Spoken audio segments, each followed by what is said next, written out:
All right, what's going on, guys? Just first things first, a little bit of a more casual video today. I've done these sales in the past where I kind of do it a little more edited and stuff like that. I've been dealing with a lot in my personal life lately, so you will have to forgive me. But we are going to be checking out monster taming games on sale until July 13th at 10 a.m. Pacific. I'm going to give you guys insight into the games of like in these lists that I've played, which ones I think you should get. And just, you're going to see a lot of games in this, all right? I'll do some explaining. We'll just hang out, all right? So, recommended for me is kind of funny because it's a lot of, like, Rune Factory and just, like, farming and stuff, which, I mean, I'm not personally that into. But, yeah, Rune Factory 5's 50% off. That's a farming JRPG, not JRPG, but real-time combat sort of anime RPG game. They also have Rune Factory 4 Special, which is just a special edition of that. I didn't realize this, but Slime Rancher is like one of the most sold monster taming games. I've never played a Slime Rancher game. I kind of want to. Looks kind of cool. Wild Hearts shouldn't even be here. I'm pretty sure it's like a monster hunting game, which I could see why they would put it here, but it's not really monster. Like, I don't think you tame anything in that game, but I haven't played it. Digimon World Next Order. I have it on Switch. That's why I don't have it here. This game's actually really good. If you like Digimon World 1, you're obviously going to like this and probably already have it. But if you are someone that's a little bit skeptical to the more monster raising games, what I will say is I'm not a big monster raising fan, and I thoroughly enjoyed this game. I never ended up finishing the Let's Play, I will say that. We definitely got to get back to it at some point when my life's a little less chaotic. But this game's a lot of fun. The combat's fun. The characters are actually quite fun. It's a good game. Soul Hackers, I actually never ended up picking it up. I was iffy about it from the start. I didn't see a lot of interest from you guys, so I never ended up playing it on the channel or anything. I might pick this up in the future. But SMT5 was freaking good, so I'd assume this game's good as well. Let's see what else here. I haven't heard of a lot of these games here, so if we go to Cassette Beast, highly recommend. If you're looking for something that's more complex than Pokemon, but not so complex that you don't even understand what's going on. If you're looking for something with great pixel art, open world, actual content, plays amazingly on Steam, DLC coming in the future, a multiplayer coming in the future, definitely get Cassette Beast. It's really good. Temtem, another thing, like if you're into like a multiplayer based game, I would say err on the side of caution when it comes to if you're a PvE player. If you're looking for PvP, they also do have Temtem Showdown, which is free. 1.5 for Temtem is supposed to come with more content, but the devs have already stated like multiple times that as of right now, there's absolutely no plans to add any new islands or Temtem. So I don't know what they could possibly add that's gonna keep people engaged.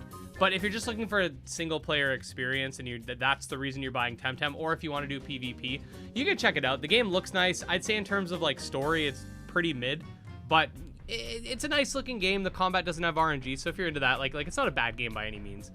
Singing Monsters, never heard of. SMT3, I haven't played this that much, but from what I have played, it's just like SMT5, but without the really cool overworld mechanics. It's still a lot of fun. Monster Hunter Stories 2, really good game. If you've played the first one, it's great. If you've played Monster Hunter, it's nothing like your typical Monster Hunter game. It's a turn-based JRPG where essentially you can tame different monsties, and you'll basically be able to ride them. They have special abilities. You can build your character's armor and fight alongside them. A lot of customization. They have the right of channeling. Really good game. Cyber Sleuth. I have not completed these games, but everybody says they're amazing. Pretty dialogue heavy, but especially at the beginning. But so far from what I've played, these are some of the best looking Digimon games. They're 3D and they have turn-based combat, which is quite nice. Coromon, another great game. Single player is a lot of fun. They have PvP. It's kind of dead, but they have PvP. The pixel art's amazing. The game just plays nice. Like, everything's very crisp about this game. What else is there to say? Oh, they're coming out with an update eventually that's gonna overhaul the end game because the post-game content's a little lacking. Monster Sanctuary, highly recommend. Metroidvania mixed with a mixed with like 3-on-3 combo-based monster taming battles. This game's phenomenal. It does get a little bit hard, so definitely keep in mind it gets hard. Monster Rancher 1 and 2 DX, for a port, I don't think it did a very good job on Steam. Like, there's no button, like there's no like the button mapping's kind of weird on Steam. It's basically a mobile game ported back over to Steam. It's only 23 bucks. This is all Canadian pricing, by the way. Like, the price isn't bad. If you're a Monster Rancher fan, you play the originals, like, definitely buy it. I'd recommend if you have a Switch, just play Ultra Kaiju. That's a lot better. But, you know, you got Monster Rancher as well. Let's Build a Zoo. I've never played it. I own this game, but I haven't played it. I've heard amazing things about this game. You know, Studio Ghibli art, very fun story, interesting and engaging combat, all that fun stuff.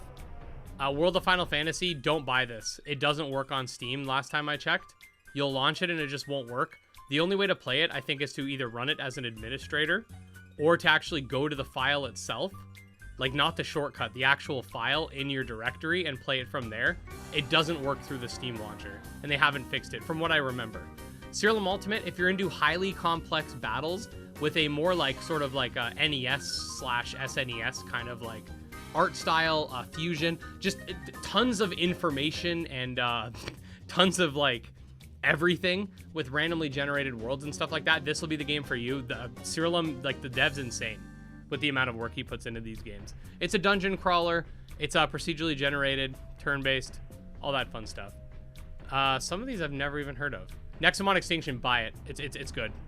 Combat's a little simplistic, but everything else is amazing. It's like one of my favorite monster taming games ever. Patch Quest is a lot of fun. It's very different. You kind of like ride monsters, and it's like a bullet hell roguelike. It's a lot of fun. Nexomon 1, buy it. It's good. Try to see what other games here I've played before. A Castle Full of Cats. I haven't heard of like half of these games, which I find surprising. We're in the top selling section, and there's a bunch of games here I've never even heard of.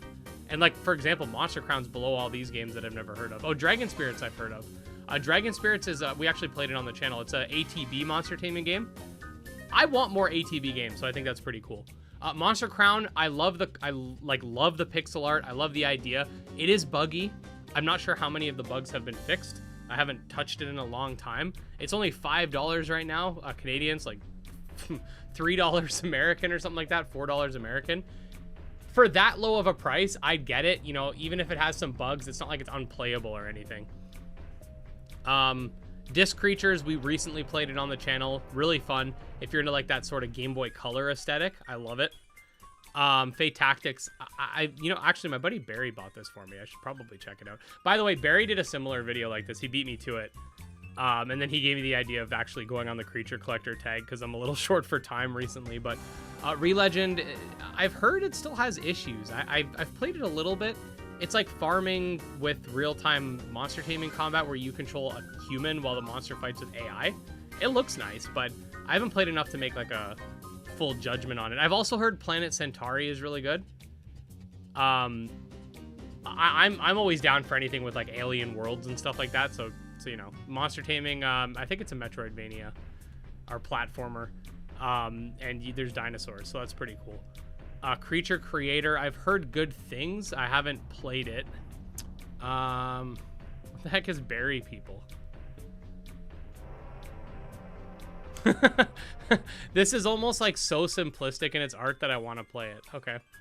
What else do we got here? Abomination. If you're into like Nuzlocke and roguelikes, definitely buy this game. I'm honestly surprised it's not higher on the list. It's a game that definitely deserves more attention. Same with Adore. Adore is like single player League of Legends with monster taming combat instead of like your typical like moves. Like that's how it plays. It's a lot of fun. Seer and Fate, I own it, but I haven't really played it. We did a showcase. Oh no, I don't own it. No, I don't own it. I haven't played it yet. Serial 2, I actually own on PS Vita. It's also a lot of fun. Wow, Monster Tribe's all the way down here, eh? Yeah, these are in order of top selling, so I'm surprised by some of the placements. But anyway, Monster Tribe recently came out. They did launch right when Cassette Beast came out, so I do think that might have hurt them a lot. It's like, it's hard to explain.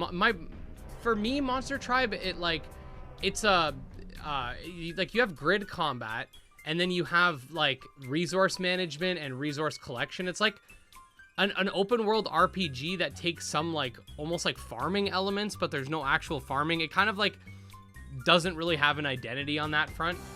I did find it to be really grindy. Like, imagine you're playing Pokemon and it plays nothing like Pokemon, but just hear me out. Imagine you're playing Pokemon, but to actually like get Rattata on Route 1, you don't just catch it. You have to like, you know, kill a certain amount of Rattata until it drops like a Rattata DNA, which is fine. Like I think that idea is cool, where you like knock stuff out and it gets DNA and then you summon it.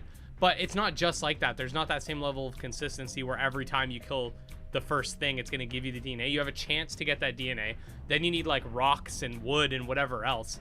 Then you can, so you have to mine all that stuff. Then you can summon it. So it's like it's like you're playing like a Pokemon game and you have to spend an hour just to get like Rattata. Like, so I'm not really into it personally. Like, I played the one showcase. I couldn't really keep going. I kind of lost interest a little bit. Monster Harvest, I played. It's all right. People say it's still buggy on console, but I haven't had an issue on Steam. It's a farming game, obviously. Ento Drive, graphically, like I love the overworld. I'm not a huge fan of the in-battle sprites and stuff like that, but it's a cool game. You know, story-based RPG where you play as a game dev who your video game creatures are going like berserk in real life. Pixels is in early access. This is a roguelike. It looks really nice. Check it out. I think this is a good game. It's a roguelike like Slay the Spire, but it's a, you know, futuristic cyberpunk kind of monster taming game. Evomon, this is like kind of like a Tamagotchi type game. Tomomon, I did a video on. That video actually did insanely well, but the game was just way too buggy for me to continue. I had a bug where I was like moving. I've heard the dev fixed a lot of things, but like, you know, as much as my first Tomomon got like fucking 40k views, I'm not gonna keep playing something that, you know, I'm frustrated with the whole time, right? So, you know, if anybody tries to say Ed's about the views, I would have kept playing Volzerk too. That first one got like 100k. Volzerk, okay, I don't want to, I'm gonna have to cut that out. One of those was a hentai game. I'm getting scared now to go down. Now I'm getting scared. Malice and Greed was, it was all right.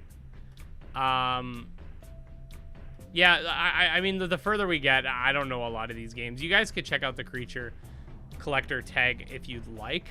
Just, yeah, you gotta watch out, because there's hentai games that make me have to cut things. So that was unfortunate. But Malice and Greed wasn't bad. I was thinking of a different game. Malice and Greed was all right. It's like Shin Megami Tensei, but a roguelike. I'm not personally super into roguelike games, so that's why, like, I don't play them as much on the channel. It's just not my thing personally.